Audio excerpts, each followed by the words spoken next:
রাজধানী আগরতলার কৃষ্ণনগর এলাকার টিআরটিসি অফিসের সামনে সংঘটিত অপহরণ কাণ্ডে তদন্তের নয়া মোড় এসেছে।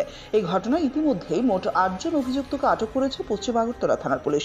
ঘটনার পর থেকেই পুলিশ জোরদার তদন্ত শুরু করে এবং ধারাবাহিক অভিযানের মাধ্যমে একে একে অভিযুক্তদের আটক করতে সক্ষম হয়।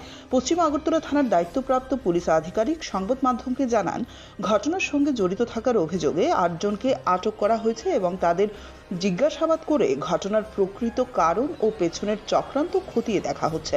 পুলিশ সূত্রে জানা গেছে, অপহরণ কাণ্ডটি পরিকল্পিতভাবে সংগঠিত হয়েছিল কিনা তাও তদন্ত করে দেখা হচ্ছে। এছাড়াও এই ঘটনায় আরও কেউ জড়িত রয়েছে কিনা সেই বিষয়েও তদন্ত চালিয়ে যাচ্ছে পুলিশ।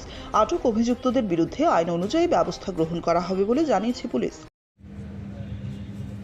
এখানে আমাদের কৃষ্ণনগর যে টিআরটিসির সঙ্গে যে পেট্রোল পাম্প আছে, সিএনজি স্টেশনের সামনে গতকাল রাত্রিবেলা আনুমানিক 11টা সাড়ে 11টার সময় কিছু যুবকদের মধ্যে পার্কিং ইস্যু নিয়ে একটি ঝগড়া হয়। তো পরবর্তী সময় তাদের ভিতরে একজন আরেকজনকে অ্যাসাল্ট করে, এরকম একটা অভিযোগ ছিল। তো সেই অভিযোগের বলে আমরা ওখানে যাই, ঘটনাস্থল থেকে একটি স্কুটি উদ্ধার করি। পরবর্তী সময় আমরা যারা যারা ইনভলভ আছে এই স্ট্রিট রেজে, এখানে তাদেরকে আমরা গ্রেপ্তার করি। তো টোটাল ৮ জনকে, একটা ভেহিকেলকেও আমরা সিজ করি। এখানে কিছু কিছু জায়গা থেকে একটা আমাদের কাছে খবর আসলো যে নাকি অপহরণ হয়েছিল। তো আমাদের কাছে এরকম কোনো অপহরণের অভিযোগ নেই এবং যারা এখানে ছিল, ইনজুর্ড পার্সন যারা ছিল, তাদেরকে আমরা হসপিটালেও কন্ট্যাক্ট করেছি।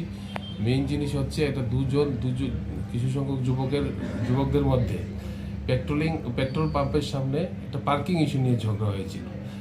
তাদেরকে যে হাসপাতালে নিয়ে যায় যে গাড়ি দিয়ে, সেই সময় একটা অনেকের ভিতরে বোধহয় একটা মিসআন্ডারস্ট্যান্ডিং হয়েছিল যে গাড়ি দিয়ে নিয়ে যাচ্ছে, গাড়ি দিয়ে তারা হাসপাতালে গিয়েছিল। তো আমরা যদিও এটা একটা স্ট্রিটের ভিতরে রাস্তাতে যারা যারা ঝগড়া করেছে এবং যারা একজনকে আরেকজন অ্যাসল্ট করেছে, তাদের সবাইকে আমরা গ্রেপ্তার করেছি। এরকম উচ্ছৃঙ্খল আচরণ যারা করবে তাদের বিরুদ্ধে আমরা আইনগত ব্যবস্থা নেব। মোট কত